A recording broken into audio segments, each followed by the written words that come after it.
கர்த்தர் நமக்காக கிரியை செய்வார். கர்த்தர் உங்களுக்காக யுத்தம் பண்ணுவார். நீங்கள் சும்மா இருப்பீர்கள். யாத்ராகமம் 14:14. நம்முடைய தேவன் எவ்வளவு பெரியவர் என்பதை நாம் எப்படி அறிந்து கொள்ள முடியும்? நாம் அமர்ந்திருக்கும் போதுதான்.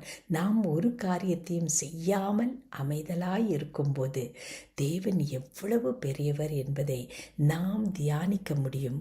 நம் உள்ளத்தின் ஆழத்திலே விளங்கி கொள்ள முடியும். அவர் பெரியவர் என்பதை, அவர் வல்லமை உள்ளவர், சர்வ வல்லவர் என்பதை விளங்கி கொள்ள அவர் நமக்காக காரியங்களை செய்து முடிப்பார் என்ற அந்த நம்பிக்கை பெருகும். எனவே அநேக சமயங்களில் தேவன் நம்மை பார்த்து சொல்லுவது, நீங்கள் அமர்ந்திருங்கள், நான் உங்களுக்காக காரியங்களை செய்து முடிப்பேன் என்று. அதனால் அந்த வசனத்தின் மீது விசுவாசம் வைத்து தேவன் நமக்காக யுத்தம் பண்ணுவார் என்று சொல்லும்போது நிச்சயமாக எவ்வளவு பெரிய காரியமாக இருந்தாலும், எவ்வளவு சிக்கலான சவால்களாக இருந்தாலும் தேவன் நமக்காக எல்லாவற்றையும் செய்து முடிப்பார்.